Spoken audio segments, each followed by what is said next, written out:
Voilà, donc maintenant, allez sur le support. En Chine, par exemple, ils utilisent souvent les données de Weibo, c'est le Twitter chinois. Ils utilisent souvent donc, pour extraire des données et ils en font des études assez intéressantes. Moi, merci de reprendre la parole. Je veux revenir par rapport à ce que vous venez de dire en termes de vérification. Parce que quand on fait un travail scientifique, il faudrait que sur le plan de fiabilité, les choses soient claires. Est-ce, si je fais un travail scientifique, dois-je m'appuyer sur les données organisées? Pour les travaux scientifiques. La seule chose, c'est qu'il faut ajouter ce qu'on appelle un risque clé, ça ajouter une sorte d'investissement.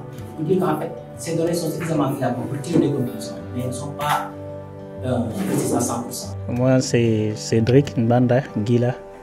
Je suis ingénieur génie environnemental. Donc, je suis aussi cartographe de formation. Bon, je suis là pour apprendre un peu beaucoup plus sur la gestion, l'utilisation de la gestion des données pour gérer les données dans l'urbanisme. Alors, le premier jour, ça s'est bien passé, le deuxième jour également. Et comme vous savez, je l'ai dit plus tantôt, je suis un cartographe et avec cette formation, j'ai acquis de nouvelles connaissances, comment on peut utiliser la télédétection dans la planification de gestion des données dans une ville. Bon, la qualité de la formation est très bonne. J'ai participé à des formations, mais celle-là, c'est vraiment très bonne. Il y a du sérieux et on voit du sérieux dans le travail. J'ai défendu mon travail de fin d'études sur l'analyse des risques d'érosion potentielle dans la ville province de Kinshasa. Alors, avec les notions que j'ai acquises ici, sur l'étude des cas, par exemple, sur la prévention de l'inondation, ça va m'aider encore plus à ajouter un plus sur ce que je connais déjà. Donc, une formation qui répond vraiment au nombre de mes ambitions.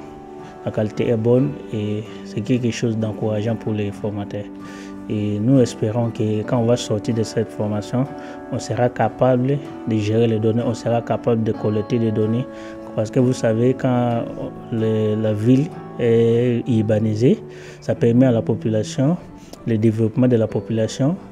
Et nous espérons qu'on sera les acteurs de ce développement-là en faisant des plans d'urbanisme pour la ville province de Kinshasa.